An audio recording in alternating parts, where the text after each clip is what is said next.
वृत्ति प्रभाकर ग्रंथ में पेज नंबर 35 और 35 पेज के ऊपर प्रथम पंक्ति है, नया प्रकरण के लिए आज आरंभ हो रहा है। तो इस वृत्ति प्रभाकर नाम के ग्रंथ में 8 प्रकाश अर्थात 8 प्रकरण हैं।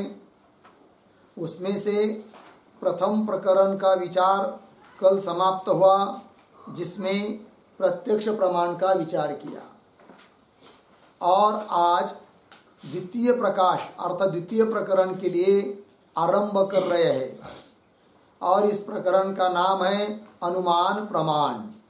ठीक है, तो देखो भाई, अथ का मतलब होता है अनंतर। प्रथम प्रकरण समाप्त होने के बाद अब अनुमान प्रमाण नाम का निरूपण करने वाला द्वितीय प्रकाश अर्थात द्वितीय प्रकरण के लिए आरंभ कर रहे हैं। ठीक है, आइए। अनुमिति की सामग्री का लक्षण और स्वरूप। अथ शब्द मंगलवाचक भी है, नया प्रकरण का आरंभ हो रहा है इसलिए अथ शब्द का प्रयोग किया, और अथ शब्द का अर्थ अनंतर्य ऐसा भी है। ठीक है ना। तो अनुमिति क्या है भाई? तो अनुमान प्रमाण है, और अनुमान प्रमाण से उत्पन्न होने वाली जो प्रमा अर्थात अनुमान प्रमाण से उत्पन्न होने वाला ज्ञान, जिसको कहते हैं अनुमिति।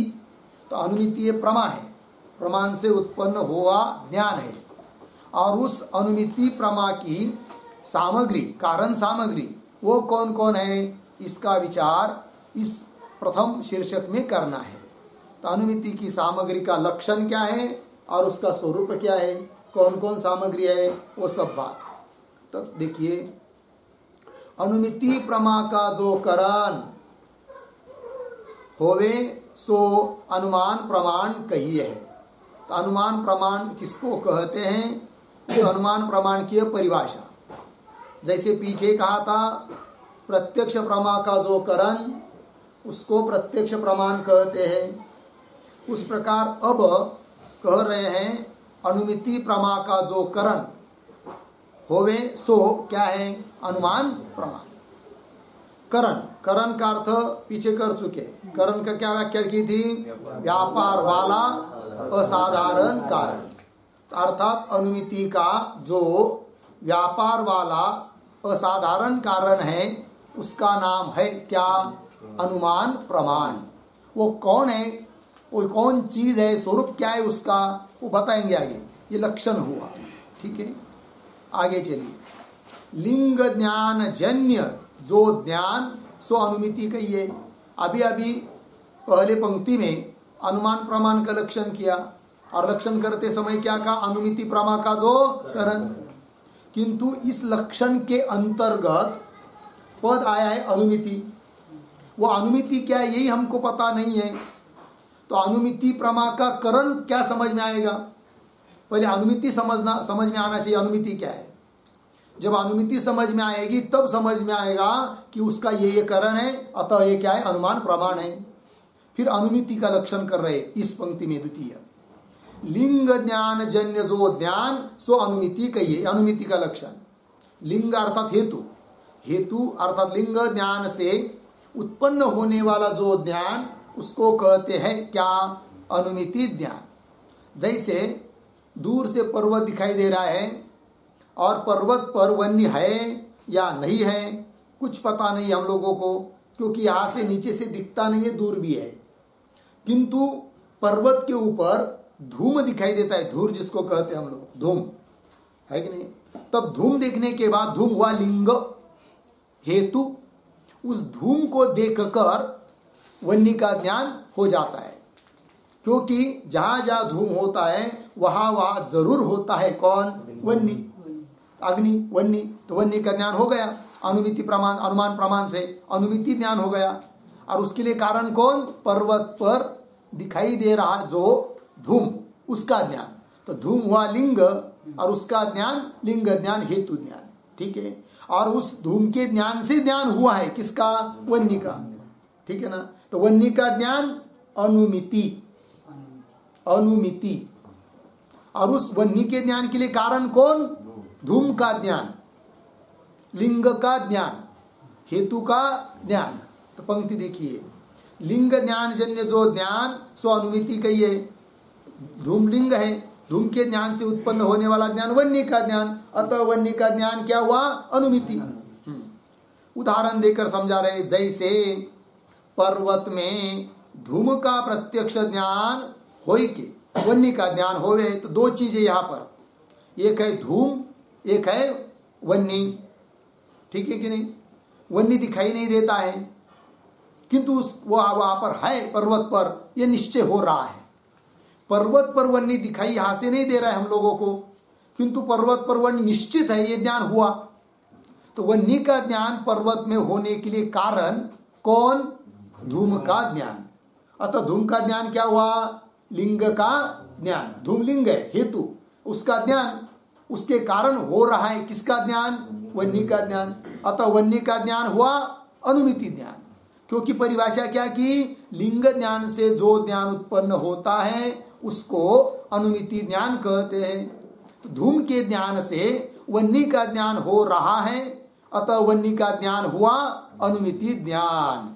ठीक है, देखो भाई, जैसे पर्वत में धूम का प्रत्यक्ष ज्ञान होय के वन्नी का ज्ञान होवे है, तहा उस स्थिति में धूम का प्रत्यक्ष ज्ञान लिंग ज्ञान कहिए।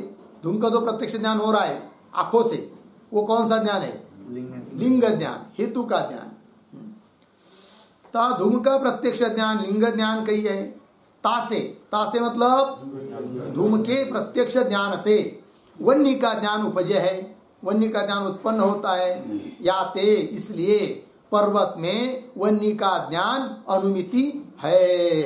तो पर्वत पर जो वन्नी का ज्ञान हो रहा है वह ज्ञान अनुमिति, और धूम का ज्ञान लिंग ज्ञान। ठीक है, याते पर्वत में वन्नी का ज्ञान अनुमिति है। लग गया? आगे चलिए, बोलेंगे भाई लिंग किसको कहते? वो बताया नहीं हमको, तो बता रहे, जाके ज्ञान से साध्य का ज्ञान होवे सो लिंग कहिए है। लिंग अर्थात हेतु, उसकी परिभाषा, उसका लक्षण, क्या लक्षण है? जाके ज्ञान से साध्य का ज्ञान होवे, उसको कहते क्या? लिंग। तो घटाइए, जाके ज्ञान से, जाके ज्ञान से धूम के ज्ञान से साध्य का ज्ञान होवे, हाँ, वन्नी का ज्ञान होवे, अग्नि का ज्ञान होवे, सो धूम लिंग कहिए है। लग गया कि नहीं?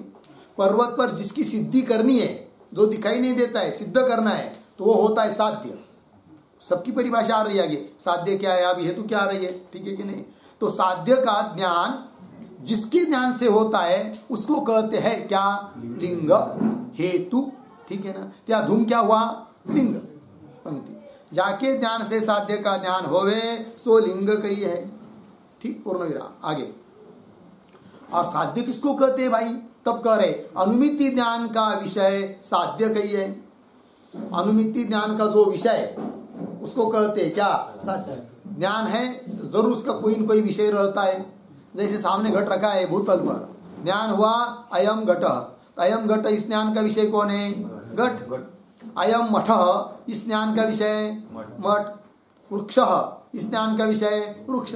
उस प्रकार पर्वतो वन्यमान, यह अनुमिति ज्ञान उत्पन्न हुआ अनुमान करने के बाद। उस ज्ञान का विषय कौन है फिर? वन्नी, है कि नहीं? तो लिंग ज्ञान से उत्पन्न हुआ जो ज्ञान, जिसको अनुमिति ज्ञान कहते हैं, उसका आकार है पर्वतो वन्यमान।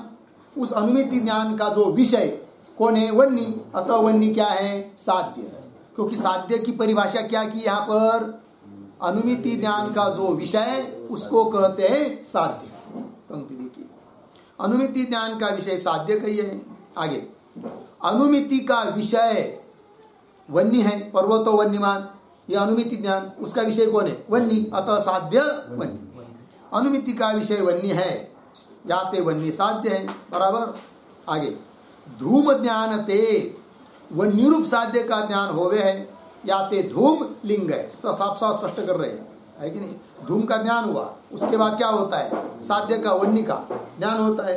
तो वन्नी रूप साध्य का ज्ञान होवे, याते इसलिए धूम क्या है? लिंग हेतु। आगे चलिए।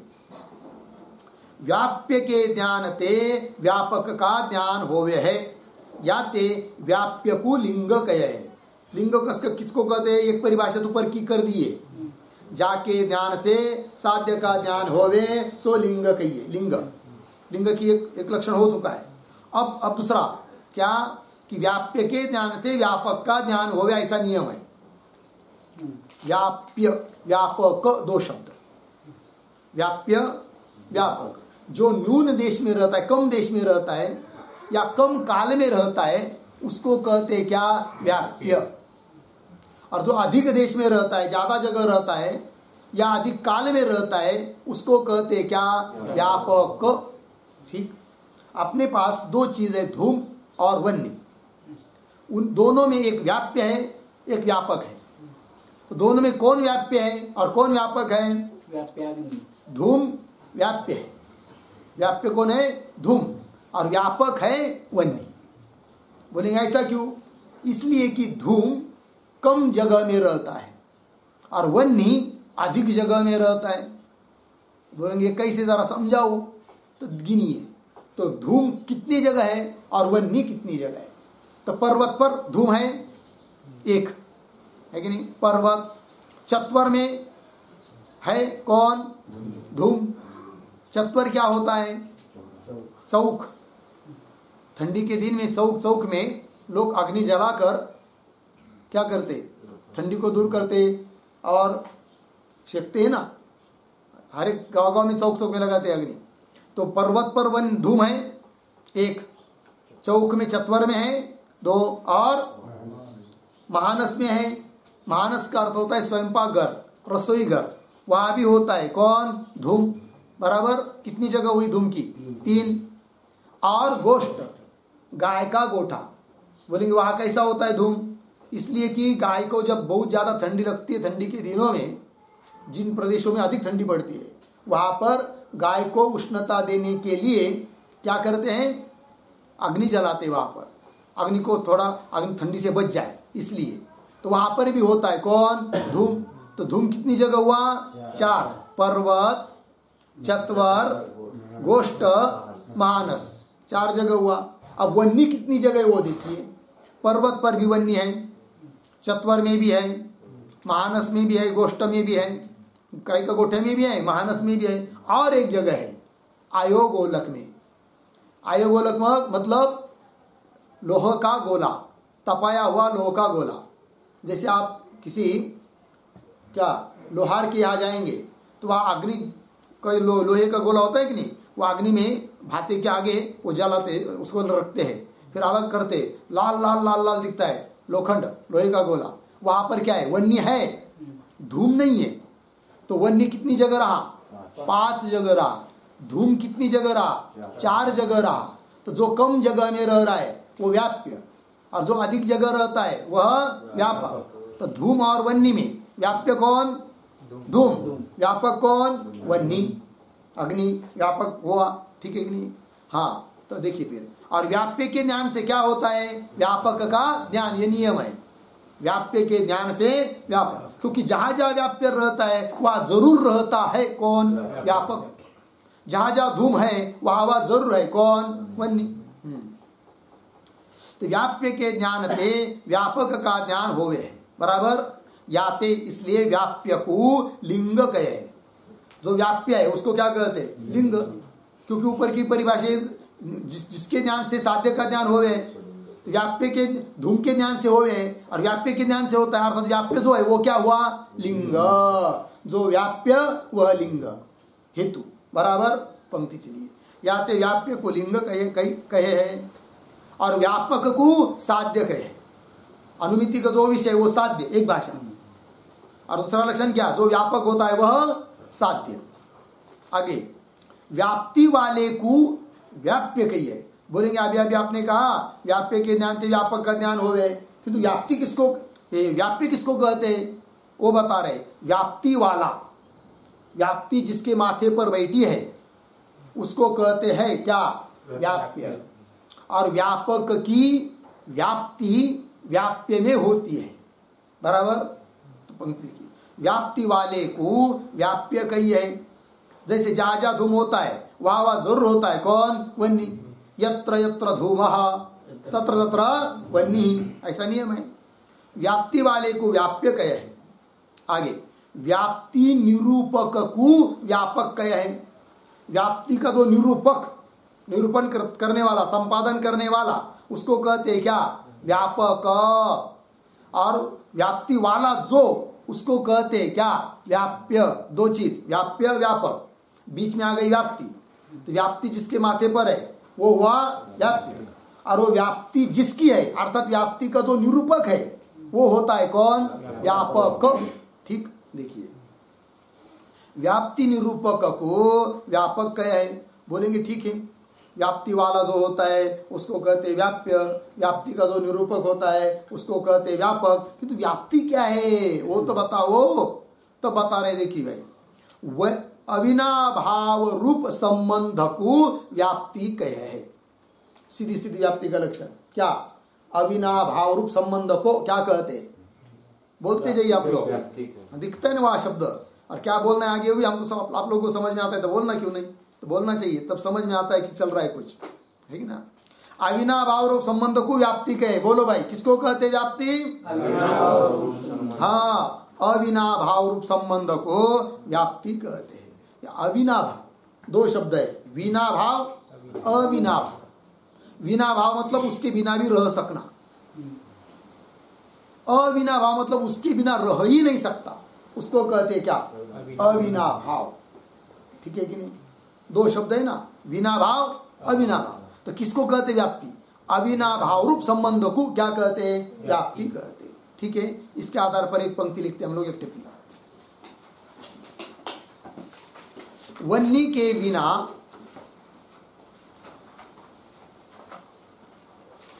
देखिए, वन्नी के बिना धूम का भाव नहीं है। धूम का भाव नहीं है, अर्धविराम। अतः वन्नी का अविनाभाव भाव संबंध, अविनाभाव संबंध धूम में है। धूम में है, पूर्ण विराम। इस पंक्ति को नंबर 1 दीजिए शुरू से। फिर नंबर 2, धूम के बिना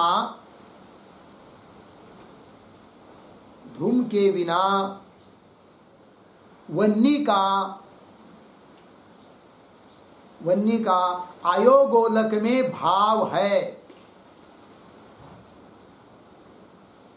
अयोगोलक में भाव है, अर्धविराम। अतः धूम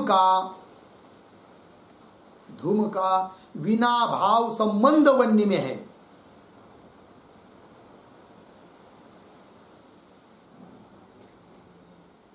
धूम का बिना भाव संबंध वन्नी में है, अर्धविराम। अविनाभाव नहीं है, अविनाभाव नहीं है।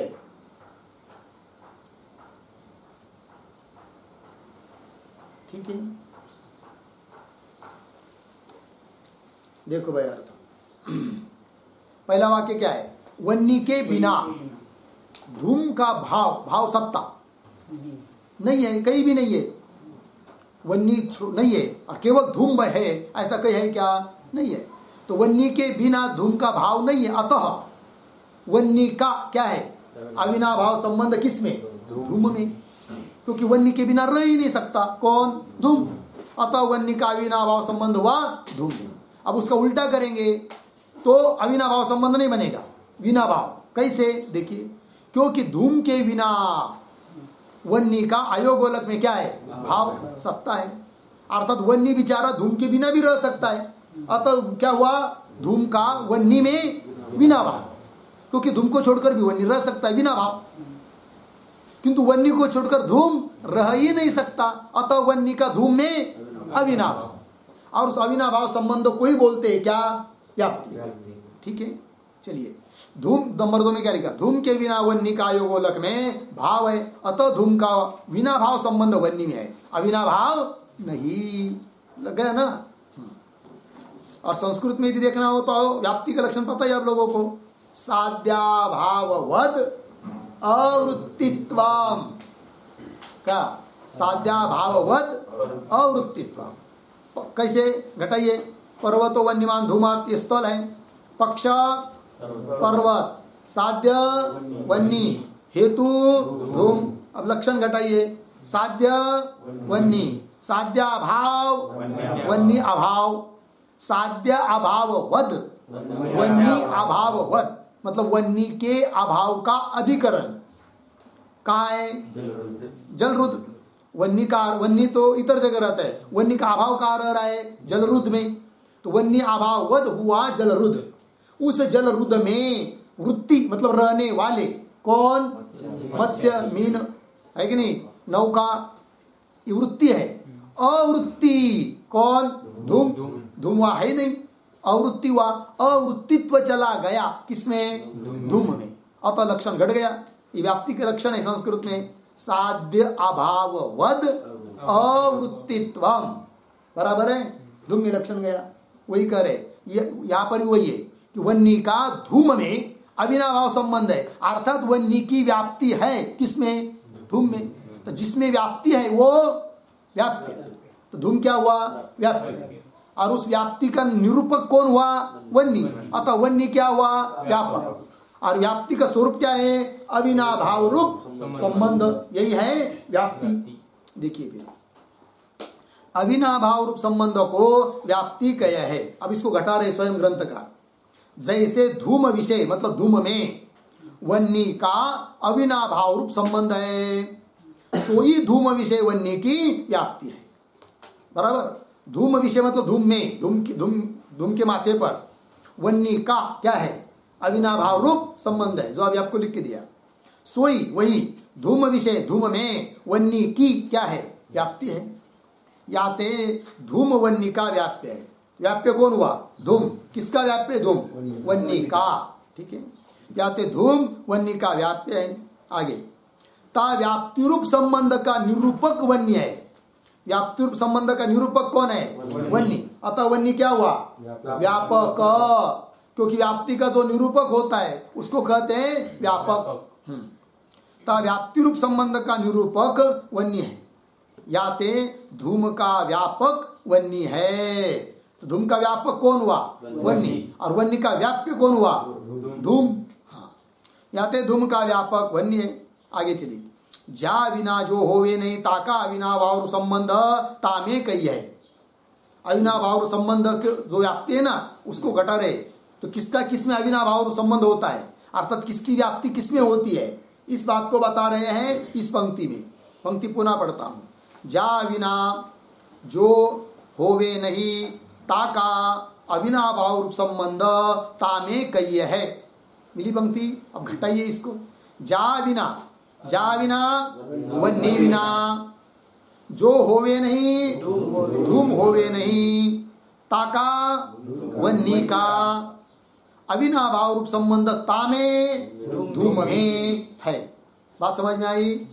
पुनः एक बार। जा विना वन्नी विना जो होवे नहीं धूम होवे नहीं ताका वन्नी का अविनाभाव रूप संबंध तामे धूम में कही है। ठीक है ना? देखो भाई, जा विना जिसके बिना जो होवे नहीं ताका अविनाभाव रूप संबंध तामे कही है। उसको घटा रहे नीचे, वन्नी विना धूम होवे नहीं। दिया ना एक एक, जा विना वन्नी विना जो होवे नहीं धूम होवे नहीं, एक एक बात दे रहे।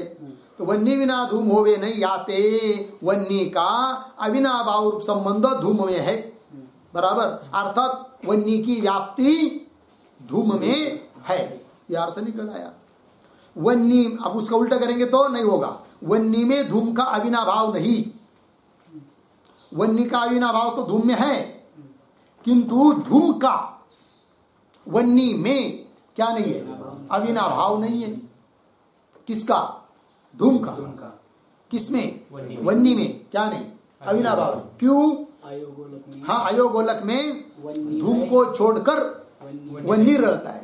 यदि धूम के बिना वन्नी रहता ही नहीं तब तो धूम का भी वन्नी में अविनाभाव संबंध होता, किंतु अयोगोलक में हाँ धूम को छोड़कर भी वन्नी रहता है, अतः धूम का अविनाभाव संबंध वन्नी में नहीं है, अपितु विनाभाव संबंध है। लग गई पंक्ति देखिए, वन्नी में धूम का अविनाभाव नहीं, काहेते क्यों कह रहे, तप्त लोह पिंड में, तपे हुए लोह का गोला, तप्त लोह पिंड में धूम बिना वन्नी है, धूम है नहीं किंतु वन्नी है। याते धूम का व्याप्य वन्नी नहीं, क्यों, धूम का अविनाभाव संबंध नहीं है किसमें, वन्नी में, अतः धूम का व्याप्य नहीं है कौन, वन्नी, किंतु वन्नी का व्याप्य है कौन, धूम। याते धूम का व्याप्य वन्नी नहीं, अर्धविराम, वन्नी का व्याप्य धूम है, कौन किसका व्याप्य है, वन्नी का व्याप्य धूम है, ठीक है। और व्याप्य के ध्यान से व्यापक का ध्यान होता है, तो किसके ध्यान से किसका ध्यान होगा, हाँ धूम के ध्यान से वन्नी का ध्यान होगा। वन्नी का व्याप्य धूम है, तैसे रूप का व्याप्य रस है। अब एक उदाहरण हो गया, दूसरा उदाहरण दे रहे, दो चीज, रस और रूप, दोनों भी गुण है, रूप और रस, एक व्यापक है एक व्याप्य है। इन रस और रूप में कौन व्यापक है और कौन व्याप्य है, रूप व्यापक है, रस व्याप्य। क्यों, फल में रूप है और रस है, और रूप घटपट में भी रहता है, फिर उसमें रस नहीं है क्या, नहीं, क्यों, चक्के देखिए कुछ तो लगेगा खरड़ तुरट, पृथ्वी तो रस में है ही ना, उसमें घट तो पृथ्वी है ना, उसमें तो रस ही है, हाँ है कि नहीं। तो रूप पृथ्वी में है, जल में है, तेज में है, तीन जगह, और रस पृथ्वी में है, जल में भी है, किंतु तेज में नहीं है। अग्नि में है क्या रस नाम का गुण, नहीं है ना। तो व्यापक कौन है, रूप ज्यादा जगह रह रहा है ना, तीन जगह रह रहा है कौन, रूप, तो रूप क्या हुआ, व्यापक, और व्याप्य कौन हुआ, रस, बराबर है कि नहीं। तो किसका अविनाभाव संबंध किसमें होगा फिर,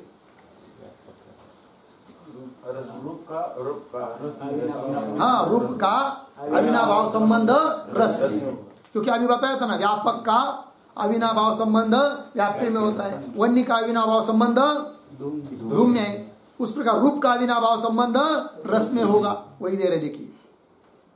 तो ऐसे रूप का व्याप्य रस है, अर्धविराम बता रहे, पृथ्वी जल तेज में रूप रहे है, तीन जगह रहता है रूप, पृथ्वी में है, जल में है, तेज में है, बराबर। और आगे पृथ्वी जल में रस रहे है, रस का रहता है केवल दो जगह, पृथ्वी में जल में, पृथ्वी जल में रस रहे हैं। याते रूप का अविनाभाव रूप संबंध रस में होने ते रूप का व्याप्य रस है, क्योंकि रूप का अविनाभाव संबंध किसमें है, रस में, अतः व्यापक कौन, व्याप्य कौन, व्यापक हुआ रूप और व्याप्य हुआ रस। या तो रूप का अविनाभाव रूप संबंध रस में होने ते रूप का व्याप्य रस है, बराबर। रूप में उल्टा करेंगे तो नहीं होगा, रूप में रस का अविनाभाव नहीं है, विनाभाव, किसमें किसका, रूप में रस, क्योंकि रूप रस को छोड़कर भी रहता है कि नहीं, अग्नि में रस नहीं है, रूप है, अतः रस का रूप में विनाभाव और रूप का रस में अविनाभाव, ठीक। और रूप में रस का विनाभाव है, कैसे, तेज में रस विनाभाव कहिए, तेज अग्नि में है कि नहीं, रस विनाभाव मतलब रस नहीं है किंतु रूप है, तेज में रस विनाभाव कहिए। चलिए आगे, सत्ता रूप की याते रस का व्याप्य रूप नहीं, बराबर है कि नहीं, सत्ता रूप की है ना, वहां पर लिखिए अधिक सत्ता, अधिक शब्द,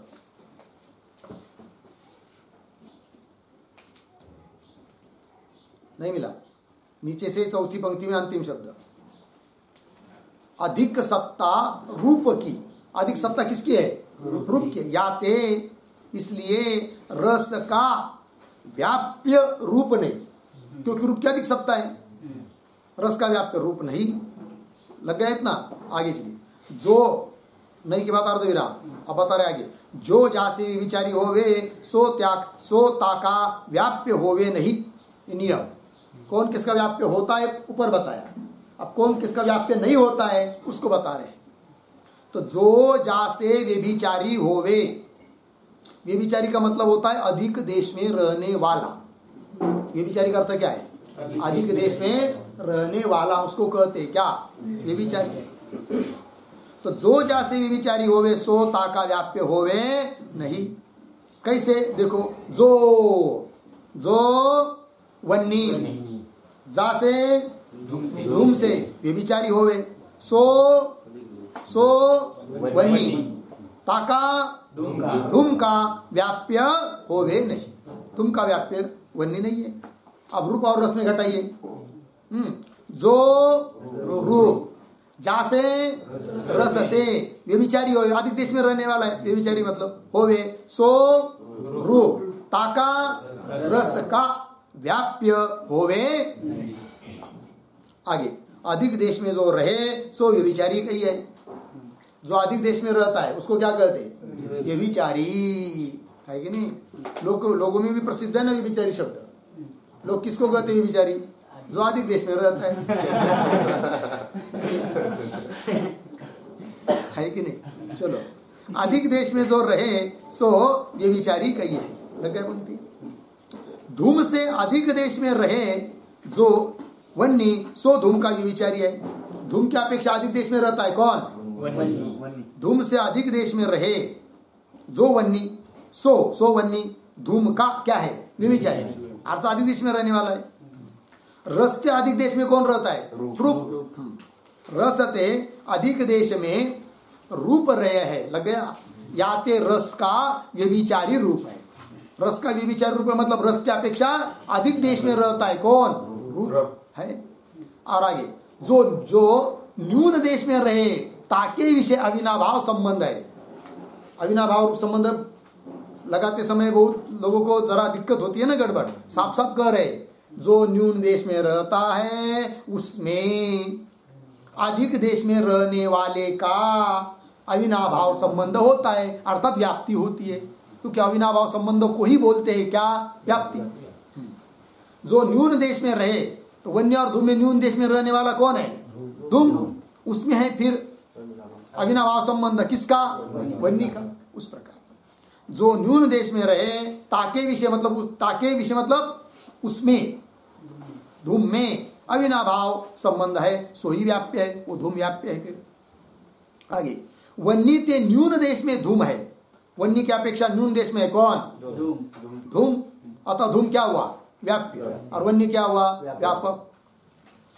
वन्नी ते न्यून देश में धूम है, याते वन्नी की धूम विषय अविनाभाव रूप व्याप्ति है। लग गया? याते इसलिए वन्नी की धूम में क्या है? अविनाभाव रूप संबंध व्याप्ति है। सो धूम व्याप्य है। धूम क्या हुआ? व्याप्य है। और वन्नी क्या है? व्याप्य। सो धूम व्याप्य है। रूपते न्यून देश में रहे, रूपते न्यून देश में रस है। आप रूप रस में घटाइए, कौन किसकी अपेक्षा न्यून देश में है? रूप की अपेक्षा न्यून देश में है कौन? रस, है कि नहीं? अतः किसका अविनाभाव रूप संबंध किसमें होगा? रूप का अविनाभाव रूप संबंध रस में होगा, है कि नहीं? अर्थात व्याप्य कौन होगा फिर? रस। और व्यापक रूप। बोलते जाइए भाई। हाँ, सो धूम। हाँ, रूप ते न्यून देश में रस है, याते रस में रूप की व्याप्ति है। तीस वाला व्याप्ति वाला, रस व्याप्य है। व्याप्ति वाला कौन हुआ? रस। और व्याप्ति वाला होने के कारण व्याप्य हुआ कौन? रस। तीस वाला रस व्याप्य है। जैसे न्यून देश में रहने वाले में अधिक देश वाले की व्याप्ति है।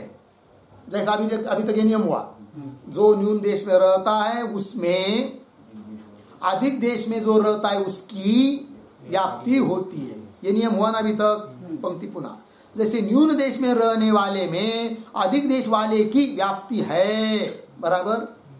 तैसे, तैसे है ना, तैसे सवर मात्रा, तैसे दोय पदार्थ समान देश में रहने वाले होवे, तिनकी भी परस्पर व्याप्ति होवे है, बराबर।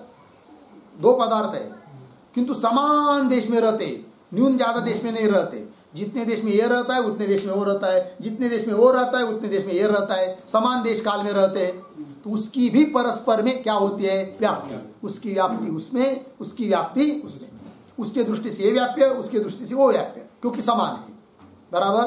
पंक्ति देखिए, जैसे दो पदार्थ समान देश में रहने वाले होवे, तिनकी भी परस्पर व्याप्ति होवे है।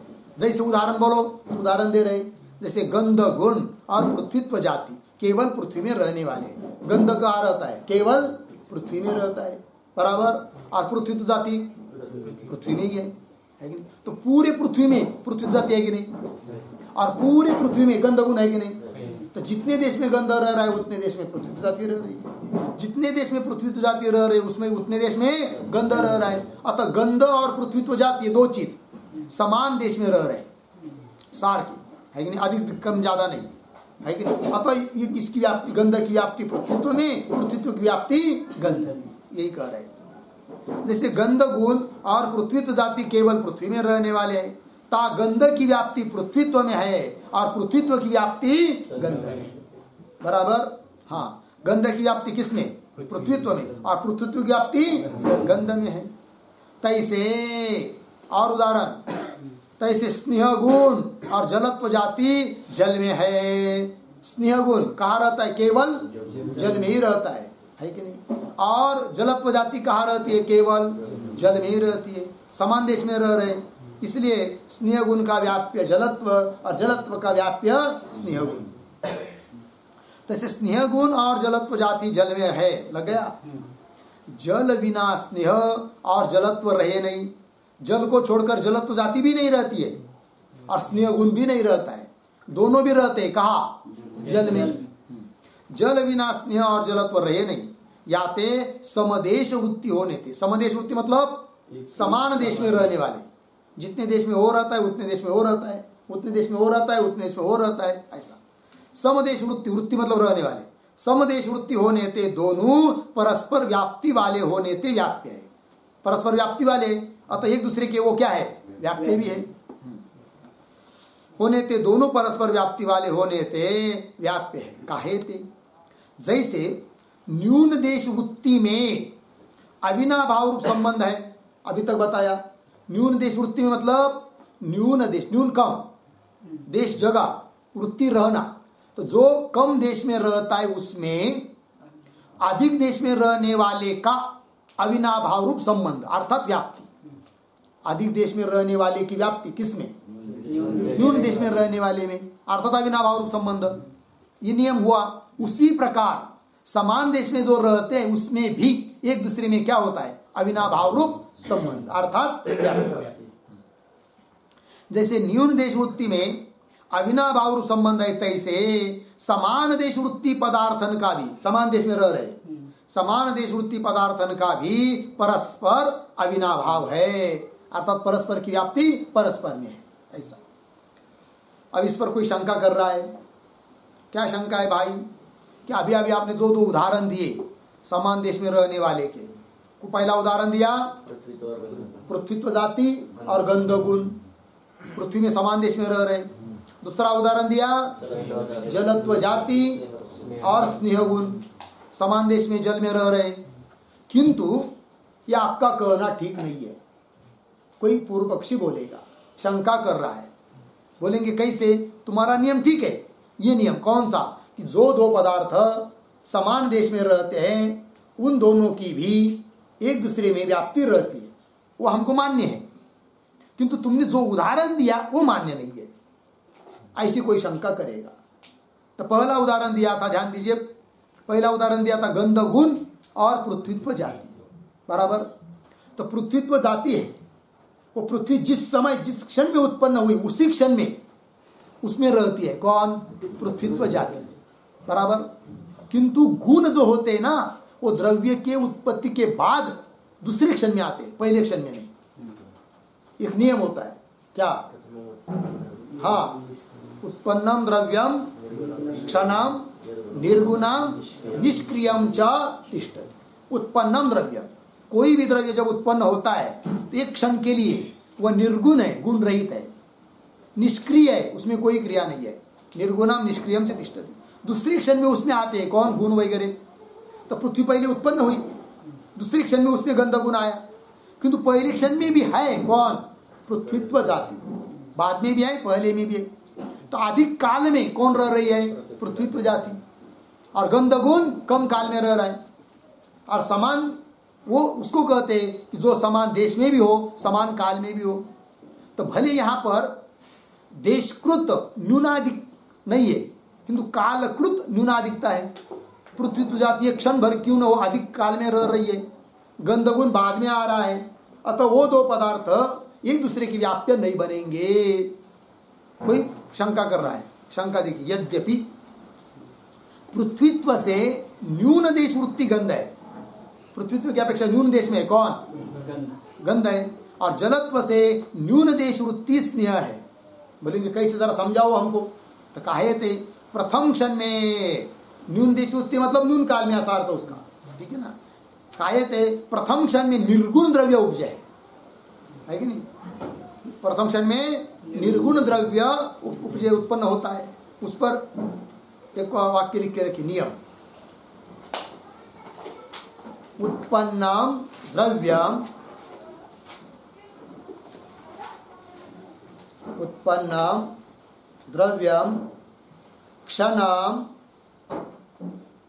क्षणम निर्गुणम निष्क्रियम च तिष्ठति। उत्पन्नम द्रव्यम क्षणम निर्गुणम निष्क्रियम च तिष्ठति। उत्पन्न हुआ द्रव्य कोई भी हो, एक क्षण भर के लिए निर्गुण और निष्क्रिय होता है। चलिए आगे, द्वितीय क्षण में गुण उपजे, दूसरे क्षण में क्या आते हैं? गुण। और जाति प्रथम क्षण में भी द्रव्य विषय रहे, जाति पृथ्वी तो वगैरह जाति प्रथम क्षण में भी द्रव्य विषय मतलब द्रव्य में रहती है। याते मिला, याते क्या है? याते घट के, ऐसा है ना, तो घट के इस शब्द को काट दीजिए, खोड़ दीजिए, और वहां लीजिए, लिखिए पृथ्वी के।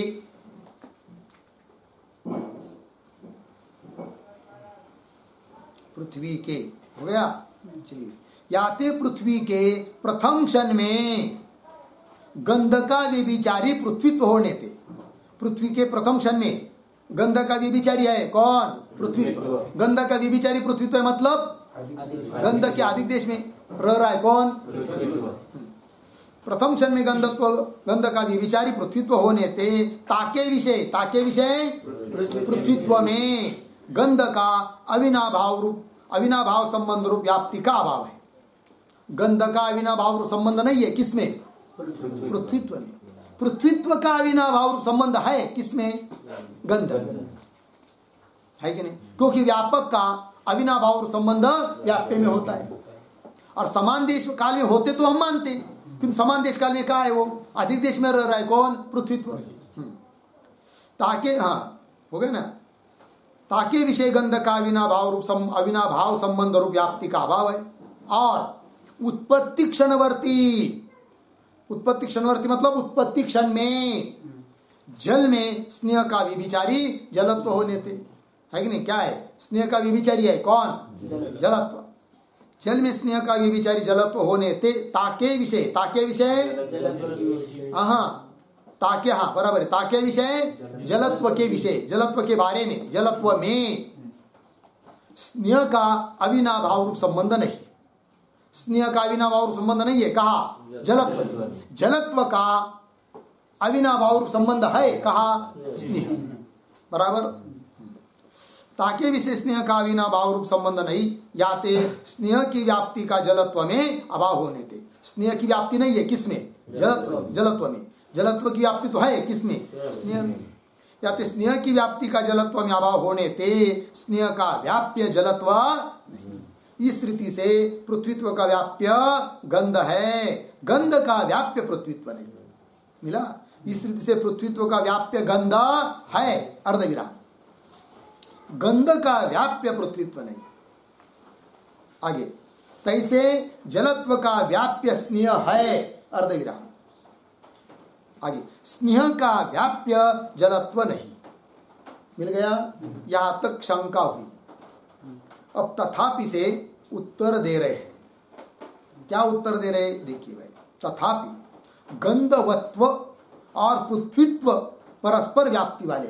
थोड़ा सा उदाहरण हम बदल कर देते है कि नहीं? पहले क्या उदाहरण लिया था? पृथ्वीत्व जाति और गंध गुण, जलत्व जाति और स्नेह गुण। तो पहले उदाहरण में पृथ्वीत्व जाति और गंध लिया था ना, अब गंध नहीं लेंगे क्योंकि दोष आ रहा है। फिर क्या लेंगे? गंधवत्व। क्या लेंगे? गंधवत्व। दो पदार्थ हो गए अभी, पृथ्वीत्व एक, गंधवत्व दो। ये दो समान देश में समान काल में है, अतः एक दूसरे पर परस्पर की व्याप्ति है। उदाहरण मिल गया। बोलेंगे गंधवत्व क्या चीज है? लेकिन गंध तो समझ में आ रहा था हमको, गुण है। गंधवत्व क्या है? तो बोलेंगे बता रहे। दूसरे उदाहरण में भी देखिए। दूसरे उदाहरण में क्या लिया था? पहले जलत्व और स्नेह। अब जलत्व और स्नेह नहीं लेंगे, स्नेहवत्व, जलत्व जाति और स्नेहवत्व, ये दो परस्पर समान देश समान काल में रहते हैं, अतः परस्पर के व्याप्य है। तो बोलेंगे गंधवत्व और स्नेहवत्व ये क्या चीज है? बताओ। बता रहे। तथापि गंधवत्व और पृथ्वीत्व परस्पर व्याप्ति वाले, याते दोनों परस्पर व्याप्य है। कौन दो? पहले उदाहरण में पृथ्वीत्व गंधवत्व, दूसरे उदाहरण में जलत्व स्नेहवत्व। तैसे स्नेहवत्व और जलत्व दोनों परस्पर व्याप्य है। लग गया? काहे थे? कैसे? गंध की अधिकरणता को गंधवत्व कहे।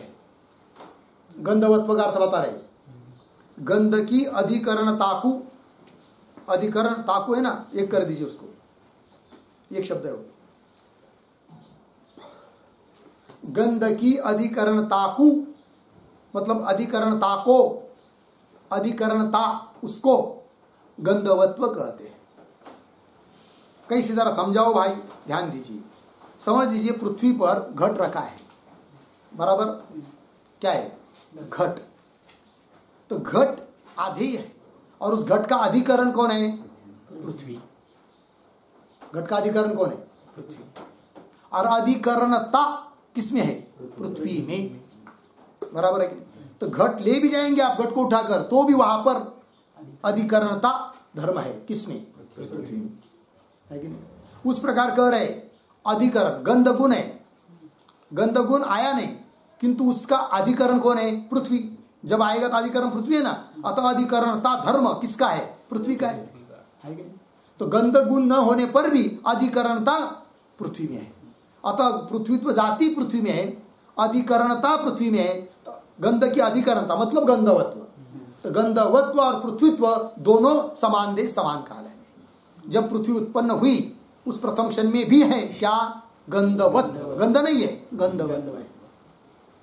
तो गंधवत्व और पृथ्वीत्व समान देश में हो गए, समान काल में हो गए, अतः परस्पर के व्याप्य। उसी प्रकार स्नेहवत्व और जलत्व। पंक्ति देखिए, काहे थे? गंध की अधिकरणता को गंधवत्व कहे है और स्नेह की अधिकरणता को स्नेहवत्व कहे है। लग गया? आगे, जिसमें जो पदार्थ कदाचित होवे तिसमें ता पदार्थ की अधिकरणता सदा रहे। नियम, जिसमें, जिस किसी चीज में जो पदार्थ कदाचित होवे, कभी है कभी नहीं है, कदाचित होवे, तिसमें किंतु तिस पदार्थ में ता पदार्थ की अधिकरणता हमेशा रहती है। घटाइए उदाहरण, जैसे उदाहरण जिसमें, पृथ्वी में, जो पदार्थ घट पदार्थ कदाचित होवे, कदाचित नहीं होवे, तिसमें, तिसमें पृथ्वी में ता पदार्थ की, घट पदार्थ की अधिकरणता सदा रहे। अब गंध और पृथ्वी को घटाइए, जिसमें, पृथ्वी में, जो पदार्थ गंध पदार्थ कदाचित होवे, तिसमें, पृथ्वी में, ता पदार्थ की, गंध पदार्थ की अधिकरणता सदा रहे। स्नेह को घटाइए, जिसमें जल में जो पदार्थ स्नेह पदार्थ कदाचित होवे, तिसमें जल में ता पदार्थ की स्नेह पदार्थ की अधिकरणता सदा। समझ में आया? चलिए, जिसमें जो पदार्थ कदाचित होवे तिसमें ता पदार्थ की अधिकरणता सदा रहे। यह व्याप्ति निरूपण में जगदीश भट्टाचार्य आदि को ने लिखा है। व्याप्ति का निरूपण करते समय, व्याप्ति है कि नहीं, व्याप्ति निरूपण नाम के ग्रंथ में जगदीश भट्टाचार्य ने ये सब बात लिखी है। लगे क्या प्रसंग है वहां का? व्याप्ति निरूपण के प्रसंग में जो जगदीश भट्टाचार्य ने कहा है वो क्या प्रसंग है वो दे रहे आगे के पेज पर। तहा यह प्रसंग है मिला, किंतु उसका विचार हम लोग कल करेंगे। ओम पूर्णमदः पूर्णमिदं पूर्णात्